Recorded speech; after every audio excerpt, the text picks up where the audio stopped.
Hey,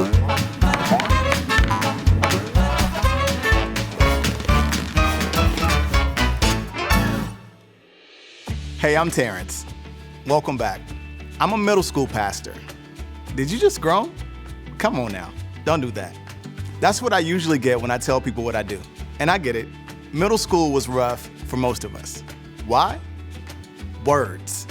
Maybe words our parents said to us or something a friend said behind our backs. Maybe it was a teacher or a coach's comment, and those words just kind of stuck with us, messed us up. And the truth is, what we're talking about today could have changed all that. It's one of the reasons I wish every parent, every teacher, every coach understood that when I say this, you might hear that. We're wired to hear the same words differently. But you knew that already. You've seen it before. Think about playing sports as a kid. I played basketball, and I had coaches who were tough. They weren't afraid to let me have it. And for me, their yelling was kind of motivation, like, oh, you don't think I'm good enough? I'll prove you wrong. But the exact same words from the exact same coaches crushed the souls of other teammates. I could see those guys thinking, I knew I wasn't good enough. Now coach is calling me out. Man, I'm the worst. What's the difference? Temperament. Your reaction to words, good or bad, is the result of your temperament. It's why the stakes are so high when we talk to each other. We've got to know how our words are going to land with someone before we speak. Knowing their temperament helps that. And you know what? It could have totally changed middle school for you and for me. It could have totally changed your first marriage, that one job, your relationship with your kids. So the question is, how do we know the right thing to say?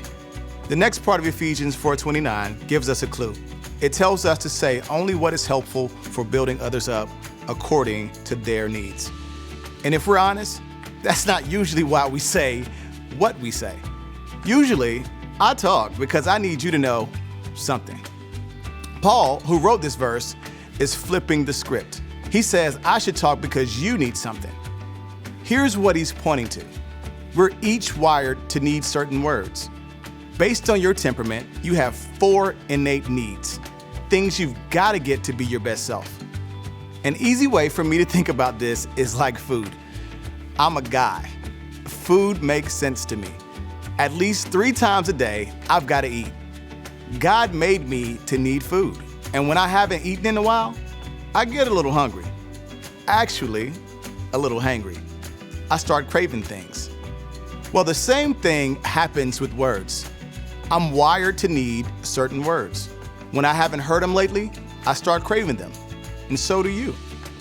In Ephesians 4:29, Paul says that when I'm talking to you, I should be thinking about your needs, using the words you're craving. And here's the best news, especially for us guys. It's not a secret. I don't have to guess what you need. Your temperament tells me. To teach us exactly what the 4 innate needs are for each temperament, I'm going to let Kathleen take it from here. So we're going to talk about innate needs today. So I want to pass these out to you so you have them in front of you. These are a list of all. And here, I think I'm going to keep one of these for myself. So what we're going to do is we're going to read through these first, and then I'm going to ask you a little bit about each one for you, and we're going to talk about it. Okay. The sanguine, acceptance, attention, approval, and affection. The choleric, sense of control, loyalty, credit for work, and appreciation. The phlegmatic, the green, is harmony, lack of stress, respect, and feeling of worth. And the melancholy, the blue, is safety, support, sensitivity, and space and silence. So I'm going to ask you, Andrew, when you're thinking about safety, what first comes to your mind when you think about that? I think the first thing I think of is like physical safety. Mm-hmm. But for me, I think the important thing is really kind of emotional safety. And like I mentioned before, I'm way more comfortable and outgoing when I'm with close friends that I trust. Okay. Even with physical safety, sometimes I won't even enter a building if I don't think it's safe, or I won't go up to a group unless I think it's safe. Do you ever have that feeling of outside of that? Oh, I don't think I'm as sensitive to physical safety as maybe like you're saying. But overall, I'd say I'm probably safety oriented. I'm the fire marshal at work. Are you really? That's perfect. I have a vest. You have a vest and everything? What? Wow. Is it like neon? Yeah. Okay. So now it you just wanna got really be- exciting. I Yeah, want to be a and fire now- marshal. A yellow one This and an orange one. situation. Yeah, a yellow So and an Officer orange. Andrew is Officer Andrew. Yeah, Yeah. I didn't know if that would come up and for everyone to know. Yes, but that's a I'm trying good to- thing. yeah, trying So to you can have s- false humility. I feel better. I feel better sitting next to you now, knowing. Yeah, this room. You're the I fire feel marshal. so much good. safer. Well, safety in and of itself as an innate need, when you first read that, is there a connection then that you feel? Because each one of these is specifically for the temperament that it's written under. So safety Right. for melancholy is usually a big deal. Sure, and I think when I'm with my friends who are maybe other colors, I'm the one that's kind of saying, "Oh, maybe we need to think about this to make sure." So I probably do lean into that, especially when I'm with others, and I feel like no one else is. Making the Making the decisions, right? effort Or, to- or they're sure. making decisions too hastily for you, right? Sure. Or maybe even reckless. Right. True? Yeah, I don't like it when the yellows are driving. Oh, there you go. Okay. You may get there quickly, Fine. but a little on the fun side. Arrive Slow alive is down, important, right? Okay.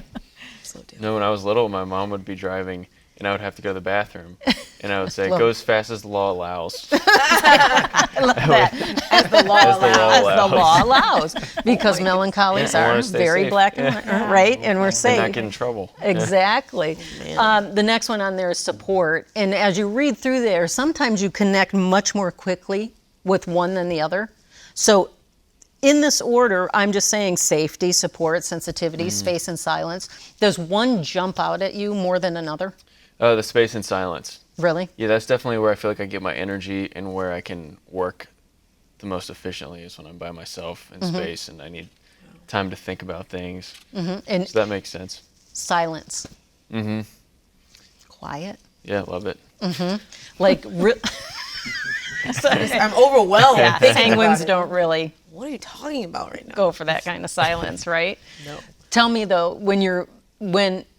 sometimes I've heard even melancholy say they can be at a ball game and lots of stuff can be going on and they can still have that space and silence. Oh in yeah, there. yeah. It's not just Tell- about the physical silence. It's kind of about letting your mind kind of be within itself, or I don't know. That Yeah, sounds it's- way deeper. Than, you know what I But you are deep. That's are the whole deep. idea, right?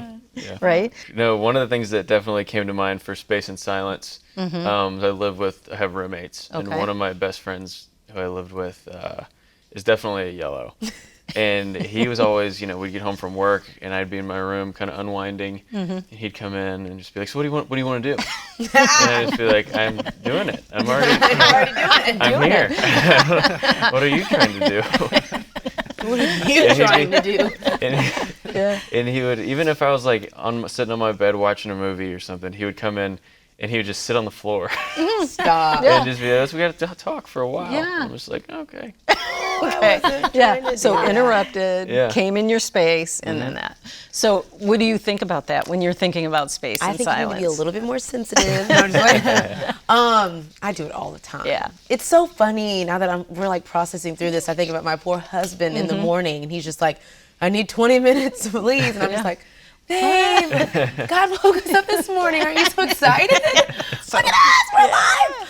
But Which yes. goes right into acceptance, attention, approval, affection. So tell us a little bit about acceptance. What does what does that mean to you? What does it? When I think about acceptance, I honestly think about my childhood. And I was talking about this the other day with one of my friends. I think that I was that friend that like fought really hard to have friends. Like I would go and get gifts for everyone for their birthday. I would like want to pay for everything. Like, and I think that it was, now that I'm looking back, I think it was rooted out of a place of acceptance. And I think even with like my dad and stuff, he was present but not present. So he was in the house, but he worked so much.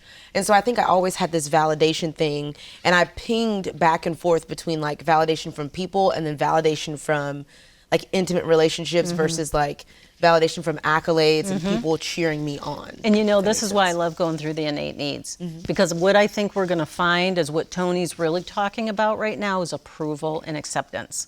So remember, yours is attention, affection, approval, and acceptance. So I think when we get down in there and we start defining these, you're going to see some of the things that you just described very clearly fit into those definitions. I would think, tell me a little bit about acceptance when it comes to being invited or at a party or when girlfriends are going out to lunch. Okay, so one of the things that I taught myself maybe about 4 years ago was to celebrate, not criticize. So like we have like a 3 best friendship with 3 women, and typically I am the person that kind of comes in and is celebrated and oh, it's so cool.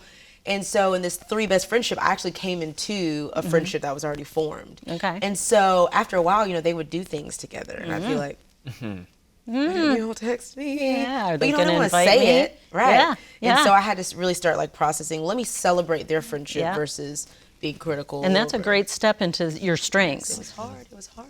But it absolutely is in that definition of acceptance. Yeah. I wanna Being be invited to the party. Exactly. Put my name on the exactly. list. What happens, Leslie, when you're invited to a VIP. party?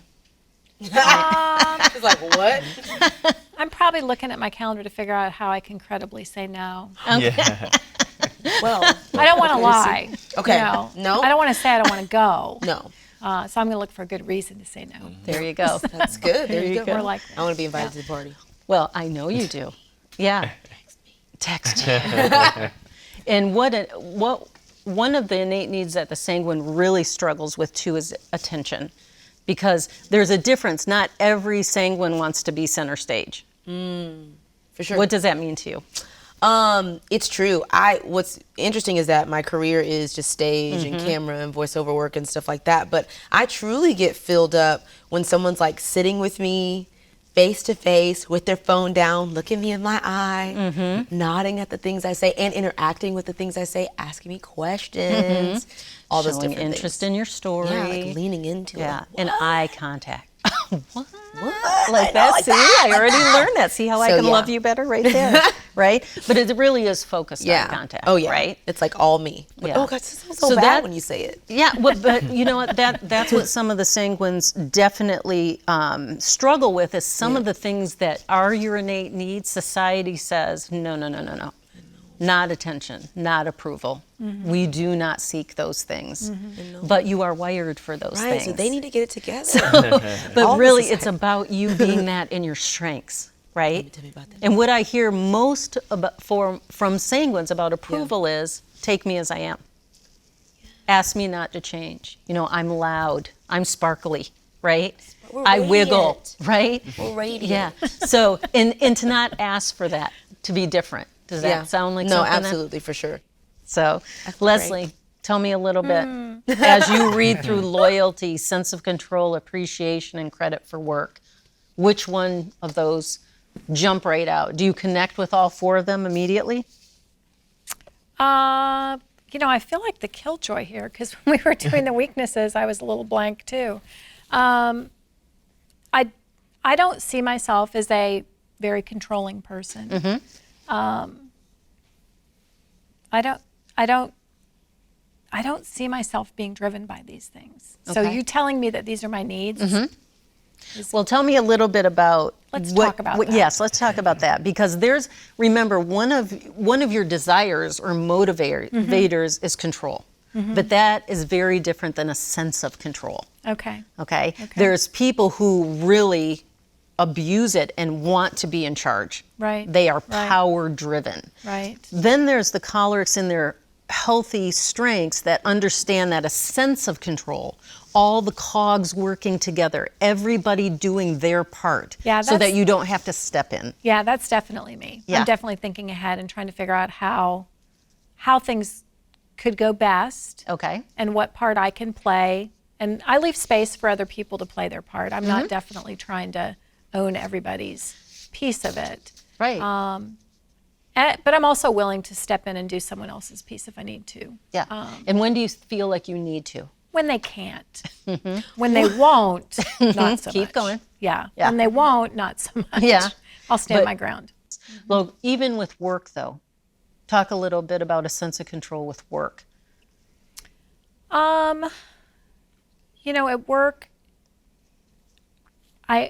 I guess I feel like I have the clearest picture of the destination that we're headed toward, and I want to make sure that other people stay aligned to that. And so I guess the sense of control comes from just checking in to make sure that everybody's still tracking toward that destination, because I really don't want to go down any rabbit trails. So, delegating versus. Delegating versus, I don't know. Micromanaging? I don't possibly? micromanage. No, you don't. I do not micromanage. Because one of your strengths is delegating. Really? Yes. Oh, well, that's nice to know. It is. And maybe we read past that one, but again, that's the difference between a choleric choosing a weakness and a choleric choosing a strength. A micromanager that's telling them what to do and people are following them in fear versus somebody who's Right. delegating and is influential and people want to follow you. Okay. Right?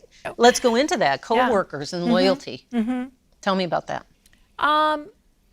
You know, again, I don't think I go to work expecting a lot out of people in terms of them, you know, demonstrating loyalty to me. But we have a really good team dynamic. What if, So, I don't what know what if I would- you were walking to the bathroom and you heard a couple of your teammates talking to somebody else, and they were saying good things about you? She's a great leader. She always lifts us up. She gives us a chance to make decisions. She really has our back. I'd be flattered and embarrassed in equal portions. That's how I would feel. Yep. Flattered and embarrassed. I would probably run. Yeah. Well, From the they don't even embarrassment have to part. know that So, you heard it, okay, right? that's good. But would that kind of go into your definition of loyalty? Absolutely. Okay, what if they were saying unkind words about you? Oh my gosh. What would happen? I would be kind of crushed. Kinda? Kind of crushed. Yeah. Yeah. I don't even know how I don't know what I would do with that. Because that would require some really challenging rebuilding of trust. Yeah. I would not Because- enjoy that. No, Let's not go there. because it attacks. I this- guess it does, right? And It you're attacks even that- getting a little Yeah. emotional Little about amped it. up, yeah. Because Don't you dare do Yeah, I'm sorry, but that's what I want you to feel because this is how you're wired, and that is a trigger point for you. So Yeah. we want to make sure that this is being filled Okay. in a good way. Got it. Right? So then there's credit for work. Tell me about that. At first, most cholerics, well, I don't need credit for work. Yeah, you know, I grew up in my earlier career having had a boss who I guess used a quote by someone else and said, "There's no limit to what you can accomplish if you don't care who gets the credit." And so I've lived off of that. But I'll be honest with you, Please do. when I recognize that someone has hijacked an idea or taken credit for an idea or not given credit for an idea, anything in that lane, it's hard. Yeah. And I can get a little injured. So now in the next days to come, I would hope you would pause there and go, okay, how is this being filled? Right. How am I responding to this? Not reacting to it, but responding to it with things from my strength side, right? The green or the phlegmatics needs are harmony, feeling of worth, lack of stress, and respect. So one that stands out for me is harmony. And I think about work and home and just things that I'm passionate about. But at home, I have 3 kids, 8 and under, so there's not always quiet. I like to say that my kids live out loud. Yeah, there you go. So, Yes. there's a lot of energy from the time they wake up till they go to bed, or till we work on going to bed. Which now you're going to have a whole different lens to look at as Yeah. you start looking at your children Yeah, through what kind their of language color. am I using? Sure, absolutely. Am I connecting with them? So harmony, I like to be physically involved with them, whether it's playing outside, wrestling, engaging them in a hike or at the pool, something that will help us to connect physically and get some of that energy out. So what I'm hearing then is, as long as everybody's getting along and nobody's fighting or killing each other if they're Right. under A, right? Is everybody's just getting along, that's harmony to you. Totally. It doesn't mean that everybody's in separate rooms doing something. No. You can be all together, but everybody getting along. Getting along. right? Yeah, getting along is good. Getting along is very good, right? So define me lack of stress. This is one of my favorite ones for the phlegmatic. I think of lack of stress as my weekends. Mm-hmm. So work during the work week, I'm passionate about what I do, Mm-hmm. so it's okay to have a level of stress there and conflict and, different things that we work through. Mm-hmm. But I like to relax on the weekend. So Mm-hmm. I want there to be some downtime. Yeah, And I think I recharge with that downtime. So lack of, again, conflict or confrontation or combative words, just everything, again, going kind of harmonious, Yeah. right? Can And also bring down your stress level. So like a to-do list. Early on in marriage, that there was a conflict around chores Okay. and quality time, where my wife wanted us to get things done, and I wanted us to sit down and connect with each other, whether it's watching a game or watching a show. And so one of the ways we work through that is having a to-do list where everything doesn't have to get done. It's kind of like a menu. Okay. Like if some of these get done, it's a win. Great. So then I could choose what I got done, and I'd want to overachieve and get more done instead of thinking they all have to get done. Yeah. So it's more optional. So is this something in the lack of stress you've noticed your whole life? Yeah. Yeah. I would say so. Do you remember anything from when you were a child that could show you that? I grew up with a dad who was more red, more choleric. Okay. More red, more choleric. So he had to, and there's probably some melancholy too. When he would teach me to do something, it had to be just right. Okay. So mowing the lawn, I had to mow in straight lines and get every blade of grass. And no matter how hard I tried, he would find the spot that I missed or that I didn't do perfectly. And so with that, I would get frustrated and get down on myself or angry and would not feel respected, would not feel like he's trusting me with this and letting me go. Yeah. Felt like he was micromanaging it. Yeah. So that was difficult. And at times, I'd be like, oh, I just want to give up.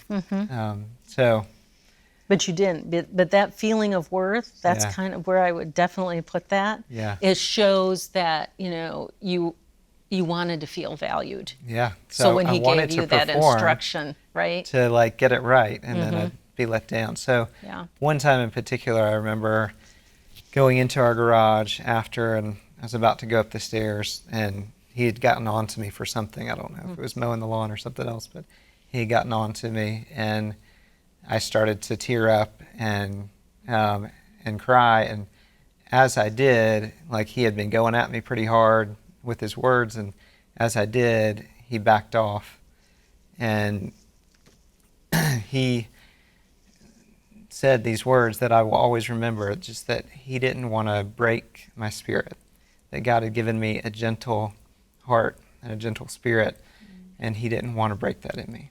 And Wow. he showed me respect. Yeah. And feeling of worth, right? I felt so much more worth. I'm feeling it with you. Yeah. That was a powerful thing. And from a parent, right? It's huge. What do you think about that as a red parent?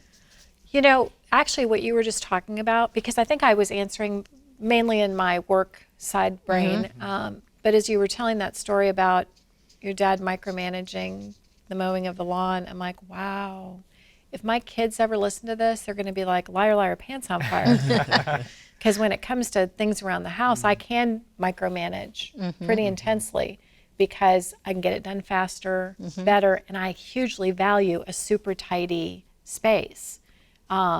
And so, And how do they respond? not well. How is that working for you, right? Particularly, I have a daughter who I'm pretty sure I know is green, and a daughter who is yellow, and those two in particular can't respond to my criticism, and shouldn't have had to endure it. I guess is what I would say. But here's the thing we want to get out of this session is that the words matter. Yeah, I get that. They I get speak, not only to our hearts, but to the people we're speaking to, right? So what we heard Jeremy say that I would hope you all take with you today is all these years later, 30, 25, 30 years later, those are the words that he's still thinking about. Those are the words that filled these innate needs for him, right? Yeah. So right now, That's good. yeah, how are you feeling? Are you feeling a little overwhelmed? Are you In a feeling good way, though, I good? think.